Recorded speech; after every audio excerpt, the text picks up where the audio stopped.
Bismillahirrahmanirrahim. Assalamualaikum warahmatullahi wabarakatuh. Alhamdulillahirrabbilalamin. Salatu wassalamu ala asyrafil mursalin wa ala alihi wa sahbihi ajmain. Amma ba'd.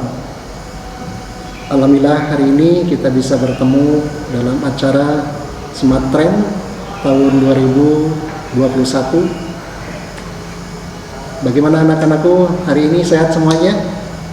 Alhamdulillah. Mari kita panjatkan puji syukur kehadirat Allah Subhanahu wa taala karena hari ini kita telah diberikan kesehatan sehingga bisa melaksanakan ibadah puasa yang ke hari 15 ini. Mudah-mudahan ibadah puasa kita Allah terima menjadi amalan terbaik kita nanti di yaumil akhir. Amin Allah ya rabbal alamin. Anak-anakku, hari ini Bapak ditugasi oleh panitia Smart Trend SMK Negeri 13 Bandung untuk menyampaikan beberapa hal diantara tentang akidah dan akhlak. Berkaitan dengan hal ini sebetulnya ada 3 poin, yaitu akidah, akhlak, dan ibadah seharusnya. Tetapi mungkin poin ibadah akan disampaikan oleh pemateri selanjutnya berkaitan dengan fikih Islam. Tapi di sini mari kita bahas satu persatu karena materi ini adalah berbeda antara satu dengan yang lainnya. Yaitu pertama kita berbicara tentang akidah. Apa yang disebut akidah? Asal kata dari bahasa Arab, akidah itu aqada yuqidu akdan akidatan. Akdan berarti simpul, ikatan, perjanjian atau kokoh. Setelah terbentuk menjadi kalimat akidah, berarti ada yang diartikan keyakinan. Kalian bisa lihat di Kamus Al-Munawwir, Kamus Bahasa Arab Indonesia halaman 1023. Dari pokok ini kemudian diangkat menjadi makna keyakinan yang relevan antara arti akdan akidah, sehingga keyakinan itu tersimpul dengan kokoh dalam hati, bersifat mengikat dan mengandung perjanjian. Itu makna akidah secara istilah. Adapun secara mohon izin, akidah secara bahasa.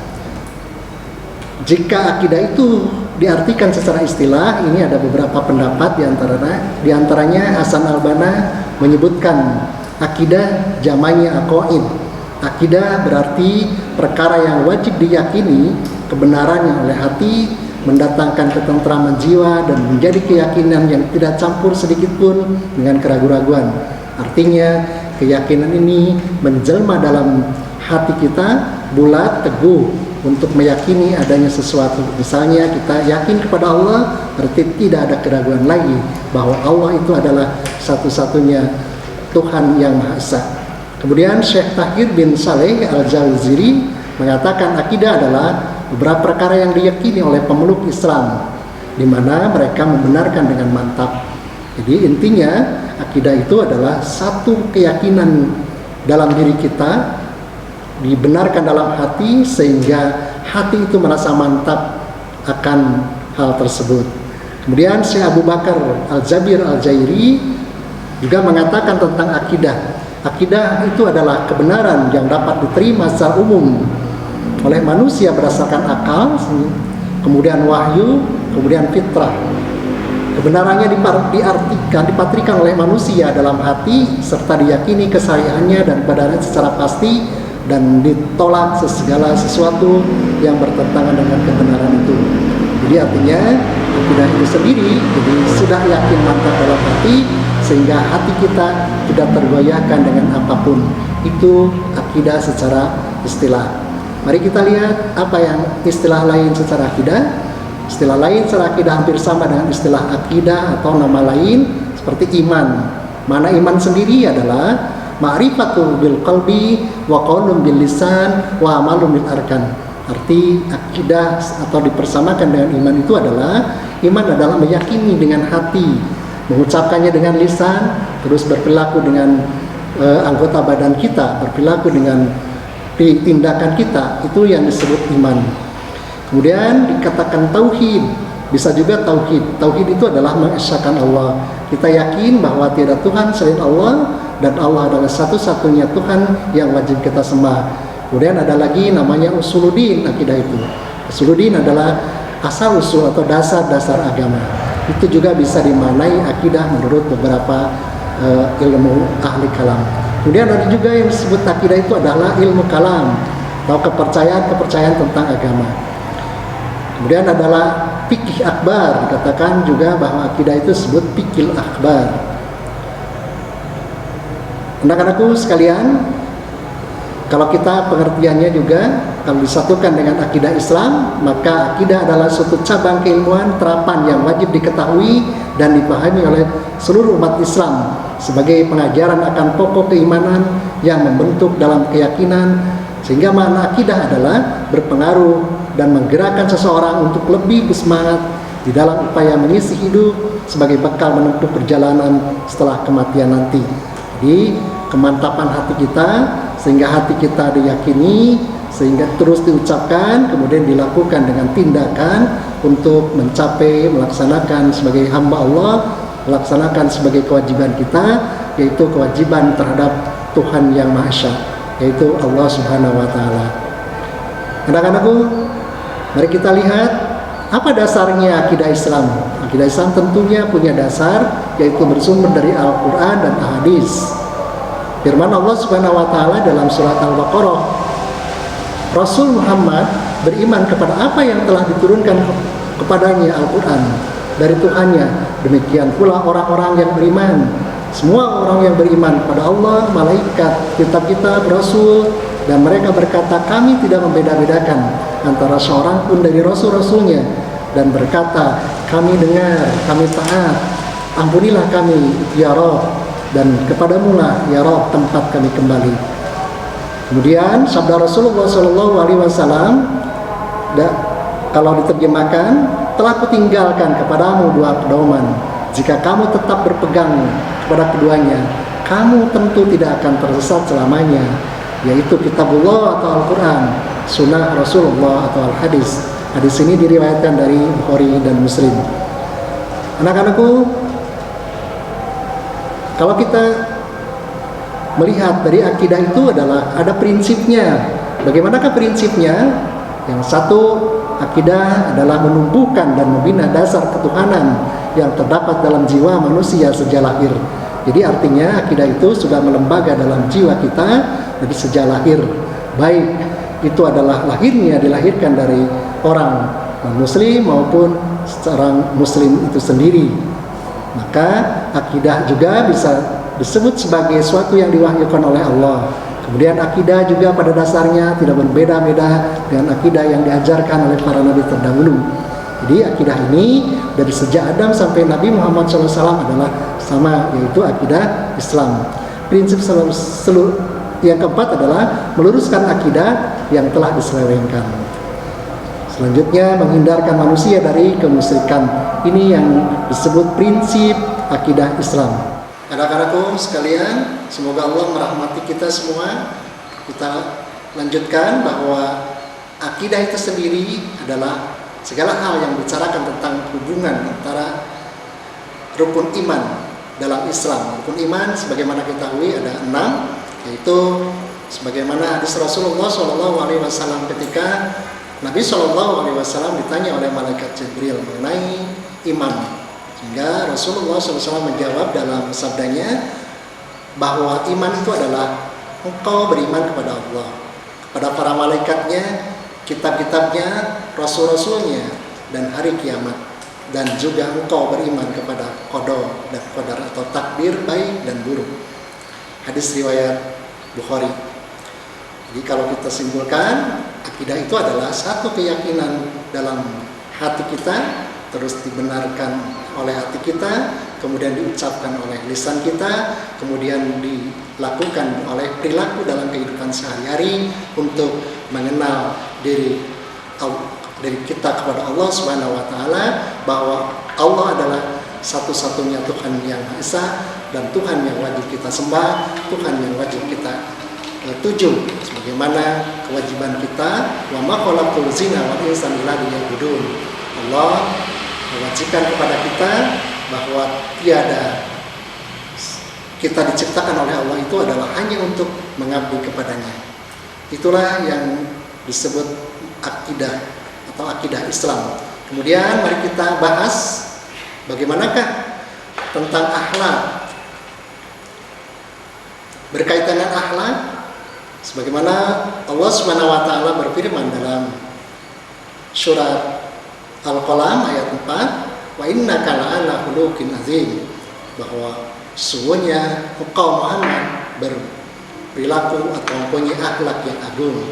Jadi akhlak sendiri asal kata dari khalaqa. Khalaqa yakhluqu khalqan atau khuluqun atau akhlakun. Jadi akhlak itu merupakan, kalau diterjemahkan dalam bahasa Indonesia adalah budi pekerti, perangi atau karakter. Karakter ini atau akhlak ini adalah ada yang disebut akhlak baik, disebut majmumah, disebut mahmudah, kemudian akhlak yang buruk disebut akhlak majmumah. Akhlak yang baik seperti kita melakukan sholat, itu adalah akhlak yang baik kepada Allah. Kemudian akhlak yang buruk seperti kita mengingkari Allah. Kata akhlak berasal dari kholqun, yang mengandung segi persesuaian dengan khaliq atau makhluk. Dalam bahasa Indonesia yang lebih mendekati maknanya dengan akhlak adalah budi pekerti.